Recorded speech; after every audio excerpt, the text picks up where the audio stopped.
Habitantes et habitants du Cap, chères Marinoises et Marinois, bonsoir. Pour ceux qui ne me connaissent pas, je m'appelle Valérie Bernadine. Je viens du quartier Pérou. Je suis formatrice et également issue du domaine de l'insertion. Je suis aussi présidente d'une association de quartier qui s'appelle le Foyer Rural Les Arawaks, qui tente en tout cas d'animer les quartiers Pérou, Robin, Fond-des-Basses et Marcel avec des activités sportives, culturelles, de loisirs, socio-éducatives. Comme beaucoup d'entre vous le savent maintenant, j'ai rejoint avec Alphonse Desgrands l'équipe dynamique marinoise depuis peu. Je souhaiterais juste rappeler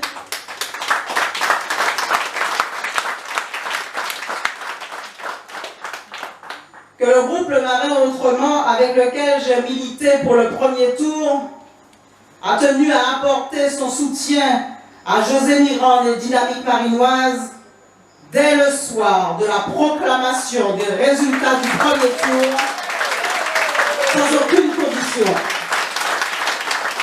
Pour nous, cela paraissait tout à fait normal, logique, voire même rationnel, car au premier tour, nous voulions une autre manière de voir les choses. Car au premier tour, nous voulions une meilleure gouvernance. Car au premier tour, nous voulions déjà un changement. Et c'est avec une grande écoute et dans le plus profond respect que nous avons reçu la proposition de Dynamique Marinoise, que nous avons jugée d'ailleurs tout à fait correcte et honorable. Je voudrais donc remercier tant le LMA de m'avoir fait confiance pour porter haut ses couleurs et ses valeurs, mais également José et Dynamique Marinoise pour l'équipe et pour l'accueil chaleureux qui nous a été réservé. Par ailleurs, nous nous sommes retrouvés clairement dans le programme réfléchi et cohérent de Dynamique Marinoise qui propose un projet en totale cohérence avec le territoire, un projet, et je ne cesserai de le répéter, un projet où l'humain est au centre.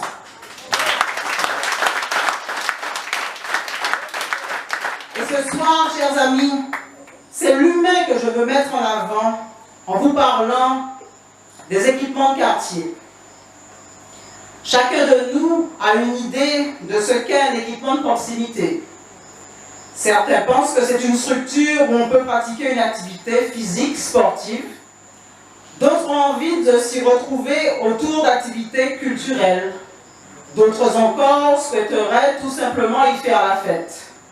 Et quelques-uns aimeraient bien y trouver une quelconque aide, un soutien administratif.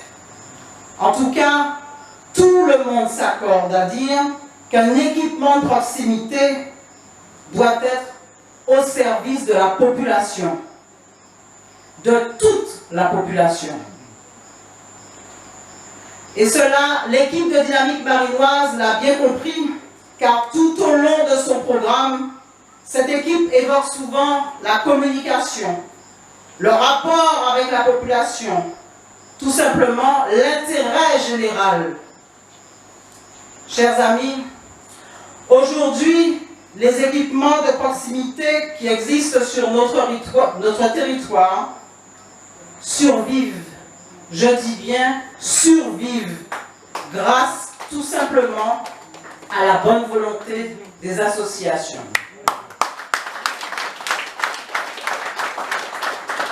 Il faut savoir que l'implantation d'un équipement fait partie d'une politique publique qui se nomme l'amélioration du cadre de vie de la population.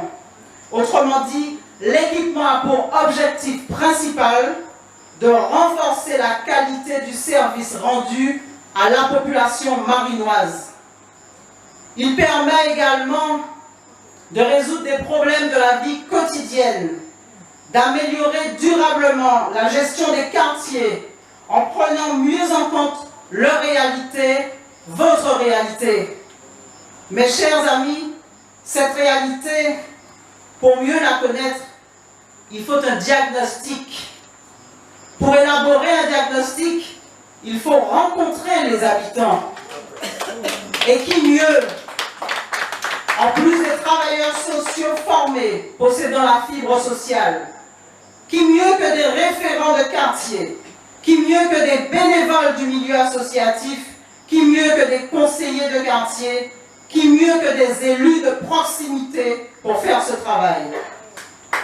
Je peux vous dire, chers amis, que vous pouvez faire confiance à cette équipe, car José a su s'entourer de personnes travailleuses, compétentes, à l'écoute, bien entendu dynamiques.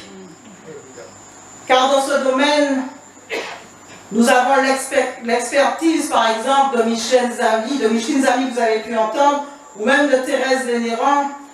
Nous travaillons également avec des personnes issues de la vie associative qui ont l'habitude de donner leur temps de manière bénévole, en proposant des actions au plus près de la population.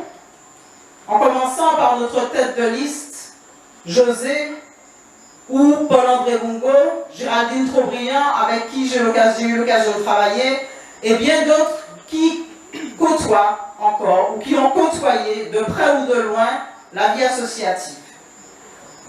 Cette démarche est d'autant plus importante que sa mise en œuvre est de nature à revaloriser l'image de nos quartiers, à diminuer les processus de barrières sociales, à favoriser le développement des relations de voisinage, à atténuer les tensions sociales, la délinquance, le vandalisme. La semaine prochaine, nous évoquerons plus en détail la mise en œuvre effective de ce projet. Chers amis, nous vous proposons alors de vous rencontrer de manière régulière afin de discuter avec vous de votre territoire, afin de faire des mises au point fréquentes, afin d'évaluer nos actions, de faire des bilans pour un meilleur vivre ensemble. Pour tout cela, habitantes et habitants du Cap, marinoises et marinois, nous vous demandons de nous faire confiance, à une équipe de femmes et d'hommes travailleurs, humanistes, de terrain, à l'écoute. Nous vous demandons donc le 28 juin de voter, de faire voter massivement José Mirande et la liste dynamique marinoise.